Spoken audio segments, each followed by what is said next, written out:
Bendiciones tengan todos ustedes. Vamos a continuar con la presentación de nuestra carta primera de los Corintios, episodio 77. Vamos a iniciar a ver los capítulos del 12 hasta el 14, en donde vamos a encontrar ahí los dones espirituales como se han presentado en estos tres capítulos, en 8 partes, dividido en 8 secciones. La primera sección que vamos a mirar es esta. Los dones son una señal de Dios, capítulo 12, versos del 1 al 3, y la diversidad de dones, capítulo 12, versos del 4 al 12. Voy a darle lectura a estos 12 versículos. Espero que el tiempo alcance para dialogar acerca de estos 12 versículos. Dice así el texto: No quiero, hermanos, que ignoréis acerca de los dones espirituales. Sabéis que cuando erais gentiles, se os extraviaba llevándoos como se os llevaba a los ídolos mudos. Por tanto, os hago saber que nadie que hable por el Espíritu de Dios llama anatema a Jesús, y nadie puede llamar a Jesús Señor sino por el Espíritu Santo. Ahora bien, hay diversidad de dones, pero el Espíritu es el mismo. Y hay diversidad de ministerios, pero el Señor es el mismo. Y hay diversidad de operaciones, pero Dios que hace todas las cosas en todos es el mismo. Pero a cada uno le es dada la manifestación del Espíritu para provecho.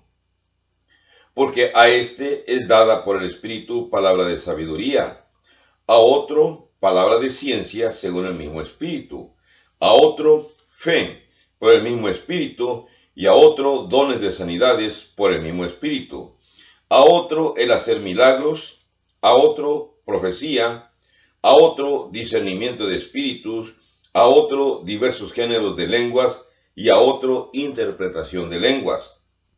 Pero todas estas cosas las hace uno y el mismo Espíritu, repartiendo a cada uno en particular como Él quiere. Porque así como el cuerpo es uno y tiene muchos miembros, pero todos los miembros del cuerpo, siendo muchos, son un solo cuerpo, así también Cristo. Iniciamos. Lo que encontramos aquí, en esta pequeña síntesis en el pizarrón, es lo siguiente. Los dones son una señal de Dios. Ahora, ¿qué cosa es señal? Señal de cambio de estado. El autor menciona precisamente en los primeros versículos que antes, cuando los corintios no eran cristianos, dice el texto, cuando ellos eran gentiles, se los extraviaba llevándolos como se los llevaba a los ídolos mudos. La palabra gentiles no tiene la misma acepción que en la actualidad. En la actualidad, los gentiles se puede llamar o se les dice a las personas que son amables, atentos, cordiales. Se les dice, eres muy gentil. Pero en el primer siglo, los judíos diferenciaban entre el judaísmo, el monoteísmo practicado por los judíos, y el politeísmo practicado por las demás razas, las demás culturas.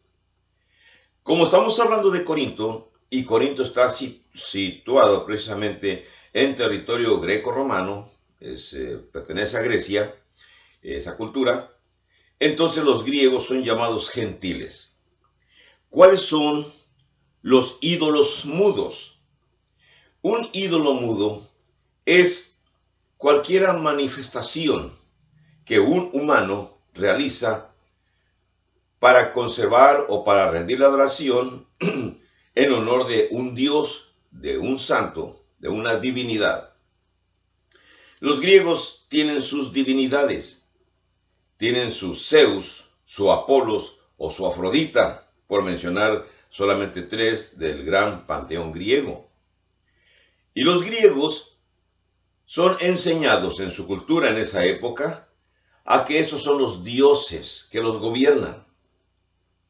Por lo tanto, todo griego de buena cuna, debía de rendir pleitesía a uno o a varios ídolos, varias estatuas. Las estatuas, así como las estatuas actuales, que muchas gentes en distintos grupos religiosos fabrican o construyen con sus manos y después se arrodillan ante ellas, esas estatuas, las besan, las visten, las cargan, las pasean. No son dioses, son figuras de barro, de yeso, de oro, de plata, de madera, de metales, que obviamente no pueden caminar, no pueden manifestarse por sí mismos, a menos que el enemigo se posesione de ellas y haga una manifestación y la gente piense que es por parte de Dios. Pero no, así como existe Dios, también así existe el enemigo de Dios, que es Satanás. ¿Puede Satanás hacer manifestaciones a través de estatuas hechas de hombres, hechas por hombres? Claro que sí, tiene ese poder. Ahora bien, cuando el versículo 1 y 2 nos dice que Pablo quiere que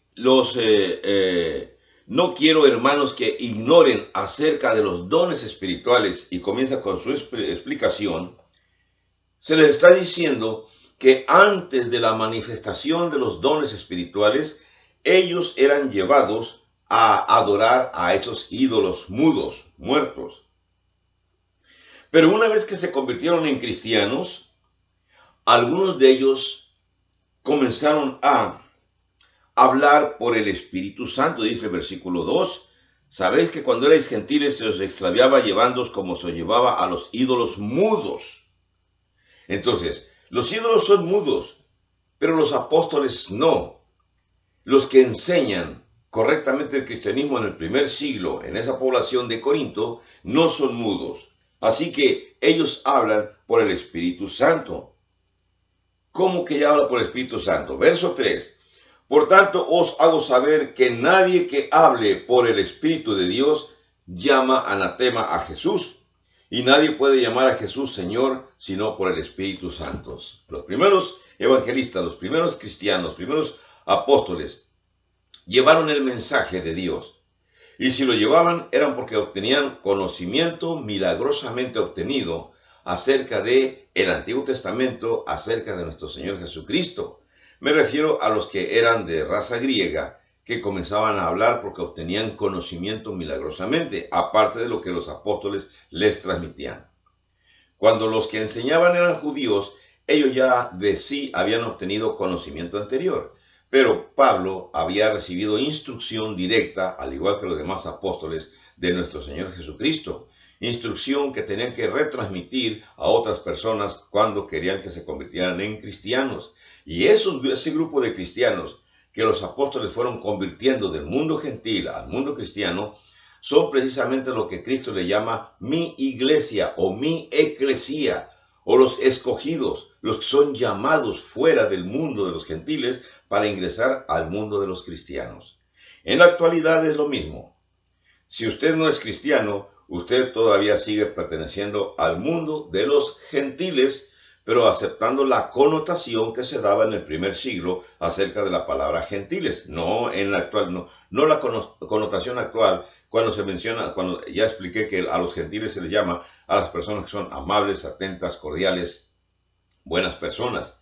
No ese tipo de gentiles, sino refiriéndose a aquellas culturas que abandonaban su adoración de ídolos mudos para convertirse en cristianos y adorar al Dios verdadero. A pesar de los delitos de los cuales son acusados en todos estos capítulos, a pesar de eso, algunos hermanos de Corinto fueron bendecidos por el Espíritu Santo. Fueron bendecidos con poder. Escúcheme, los cristianos somos bendecidos de dos maneras por el Espíritu Santo. Uno, cuando el Espíritu Santo viene a morar con nosotros y nuestros pecados son perdonados. Cuando nosotros nos bautizamos para que los pecados sean perdonados. Es una manera de actuación del Espíritu Santo. La otra, cuando el Espíritu Santo actúa con poder sobre los cristianos para que estos tengan capacidades, voy a usar la palabra capacidades paranormales o capacidades extrasensoriales que en el primer siglo causaban gran revuelo, puesto que personas que apenas habían sido convertidos poco tiempo atrás, inmediatamente algunos de ellos, no todos, adquirían estas capacidades dadas por el Espíritu Santo. Tenemos que diferenciar entre las capacidades extraordinarias que da el Espíritu Santo en Corinto y las capacidades extraordinarias que algunas personas que adoran a Satanás también tienen. ¿Que existen este tipo de personas? Claro que sí. Así como existe el bien representado por Dios, por nuestro Señor Jesucristo, también existe el mal representado por las estatuas o las imágenes o los ritos que se hacen en honor del enemigo de Satanás. Así que, ¿cuál es la ignorancia de que se habla en el versículo 1? Cuando Pablo dice, no quiero, hermanos, que ignoréis acerca de los dones espirituales, significa que la ignorancia es la siguiente. Era ignorancia pensar que un hombre puede hablar en lenguas y que no lo hiciera por el poder de Dios. Ahora, hablar en lenguas, tiene usted que entender lo siguiente. No significa la glosa inentendible que en algunos grupos religiosos se practican. Cuando personas, líderes o guías, suben sus ojos, enseñan lo blanco de sus ojos, tuercen y comienzan a expresar frases como Amaja, Raja, Naja, Nabar, Sabaktini y otras frases que no tienen sentido. Esas frases se dicen solamente con el propósito de impresionar a los oyentes, que en realidad son personas sencillas que sí quieren creer en algo. Y entonces estos vivales se aprovechan para mencionarles que ellos hablan lenguas angelicales. No hay tal. Esa es la ignorancia. Cuando Pablo aquí está hablando en el grupo de los corintios, es porque los corintios recibieron, una vez que se convirtieron en cristianos, algunos de ellos recibieron dones extraordinarios, capacidades tremendas, ya sea porque el Espíritu Santo los dio directamente o ya sea porque fueron impuestas a través de las manos de los apóstoles que eran los únicos que tenían esa capacidad después de nuestro Señor Jesucristo. Una vez muertos los apóstoles, o pasada la generación de los apóstoles, los demás cristianos, aunque tuvieran esos dones milagrosos, no pudieron retransmitirlo a otra persona poniéndoles la mano sobre la cabeza. Solamente los apóstoles. Recordemos esto. Ellos tenían la capacidad de transmitir esos dones milagrosos. Así que la ignorancia consistía en que los cristianos pensaran que un hombre, un ser, un miembro de la congregación, podía hablar en otras lenguas y no hablar por el poder de Dios. Nuevamente, definición de lenguas. Glosa significa un conocimiento articulado de frases, de palabras, de oraciones, de sustantivos, de adjetivos que se dicen en otra lengua, en otro idioma. No pensemos que era algo inentendible. Eran lenguajes que las gentes en aquellas épocas practicaban en sus distintas culturas, así como actualmente hay distintas culturas dependiendo de la nación en donde nos encontremos. Si vivimos en Europa, hay multitud de lenguajes según el país en el cual estemos. Si nos encontramos en Norteamérica, hay el idioma inglés. Si vamos a las regiones de nuestro país en donde existen todavía nuestras tribus originarias, existen los idiomas locales, el náhuatl, el totonaca, el huasteco. Entonces son idiomas perfectamente bien articulados que un grupo, una parte de una población reconoce, entiende, habla y lo puede traducir al idioma español o viceversa. Así que no se confunda. Las lenguas que hablaban en Corintio eran lenguajes conocidos en aquella época de las culturas de las personas que atracaban en Corinto. Entiéndase la palabra atracar, no como robar, sino atracar de que sus barcos eran guardados en los golfos que están en ambos lados de Corinto, en ambos golfos, y que ahí pasaban el invierno. Y los marineros bajaban a la ciudad de Corinto a divertirse, a entretenerse, antes de seguir su viaje hacia Europa o hacia Egipto con las cargas de mercancía que transportaban. Ahora bien, una vez dada esta explicación, continuamos. Hablar en lenguas, entonces, en el mundo de los corintios, así como Pablo lo presenta, es hablar de que esas personas hablaban en representación de Dios. Ahora, cuando una persona de esas le daba mal uso a su don, cualquiera que fuera el don, estamos hablando del don de lenguas, pero cualquier otro más don, le daba mal uso, entonces eso podía implicar a Dios. No porque Dios lo permitiera, o más bien que Dios obligara o le dijera a las personas hagan mal uso de los dones que se les ha proporcionado. Es porque las personas hacían mal uso de ese don. El mal uso dado a los dones que recibían las personas que habían recibido esos dones, también ocasionaba problemas a la congregación, pues las demás gentes mencionaban que esas personas no eran de Dios realmente, puesto que estaban actuando en forma negativa. Lo cual implica lo siguiente para las personas que en aquella época tuvieron aquel don. Tenían el don del Espíritu Santo, pero también tenían que reconocer su responsabilidad en cómo administraban ese don. Por eso, cuando Pablo menciona en el verso 1, no quiero que estéis en la ignorancia, no quiero que ignores cuáles son las situaciones una vez que ustedes han recibido los dones. Esto es importante que lo entendamos. Así que era una señal de cambio de estado, del estado gentil al estado cristiano. A pesar de sus delitos, de los pecados que los corintios tenían, algunos de ellos han recibido ya esos dones especiales. Entonces, ¿la ignorancia en qué consiste? Ya lo expliqué. La ignorancia consiste en que ellos creyeran que esos dones no eran dones de Dios, sino que eran dones dados por otras circunstancias, por los dioses paganos. No es así en estos momentos en la congregación de Corinto. Si fuera de la congregación existían las pitonisas o los adivinos que adivinaban en el nombre de sus dioses, que existieron mucho en Grecia también, esa es otra circunstancia. Pablo no está hablando de ello, está hablando de los que en la congregación de Corinto manifestaban esas capacidades. Otro punto más, son 8 partes. La segunda parte que vamos a hablar son acerca de la diversidad en los dones. No fue nada más un solo don lo que ellos recibieron. Versículos del 4 al 12 ya leímos, voy a hablar así. Miren, la diversidad de dones. En el verso 4 habla que hay diversidad de dones. La palabra diversidad significa diferencias o diferentes dones. Se deriva de la palabra griega diairesis.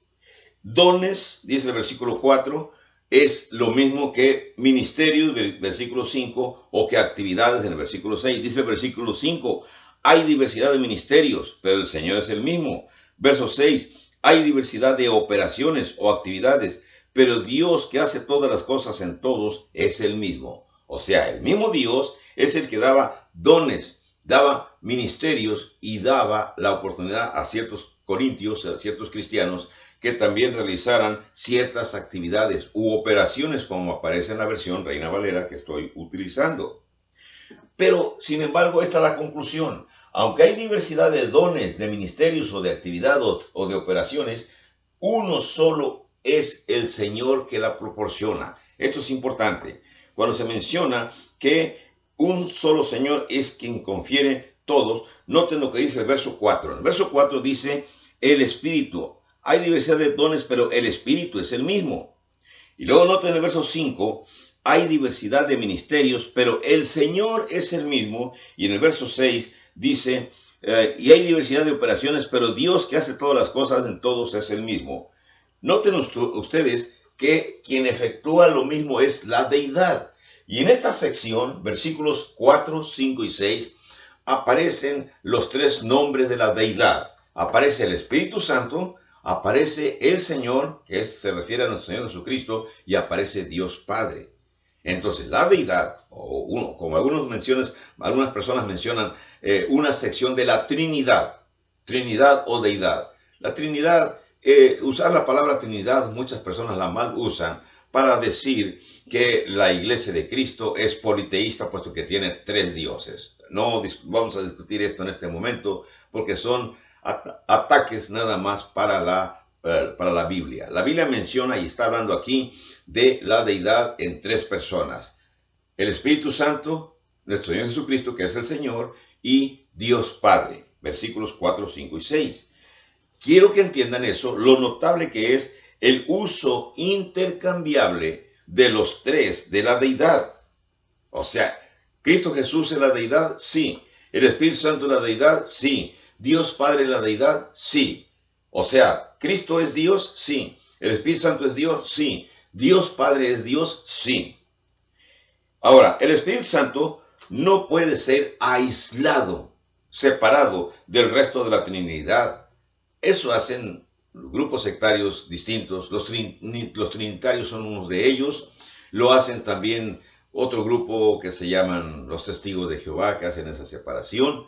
Otros grupos más también que hablan de diferencias, incluso se burlan de esta situación en la cual nosotros decimos que la deidad está precisamente representada en 3 personas. Y ellos se burlan y dicen, no, ustedes tienen 3 dioses. Dejamos las burlas por un lado.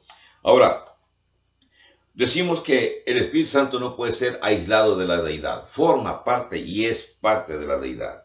¿Cuál fue la razón de los dones? Hay una razón por la cual los dones fueron dados. En el versículo 7 dice así: a cada uno le es dado la manifestación del Espíritu para provecho. Entonces, la razón por la cual fueron dotados estos cristianos con capacidades extraordinarias fue para el provecho. ¿El provecho de qué? Dice el versículo 7. Miren, en la ausencia de la palabra escrita.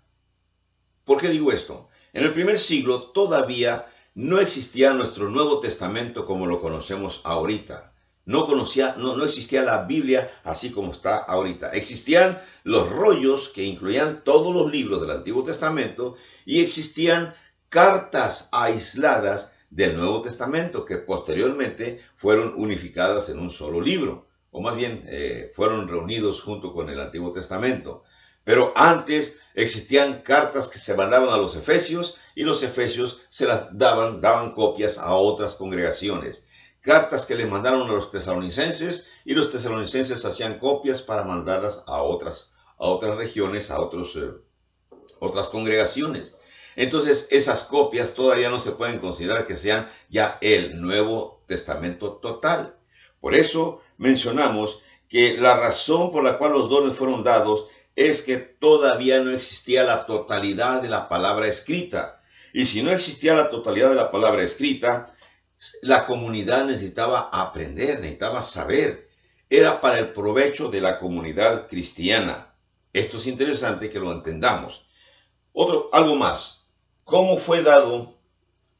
¿Cuál fue el medio utilizado para dar o transmitir esos dones?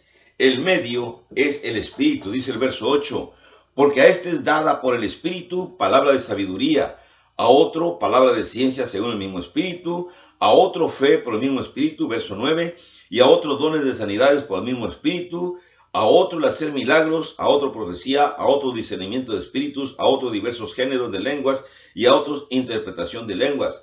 Pero todas estas cosas las hace uno y el mismo Espíritu. Estamos viendo entonces que el medio de la transmisión de los dones especiales a esos cristianos de Corintios fue el Espíritu Santo.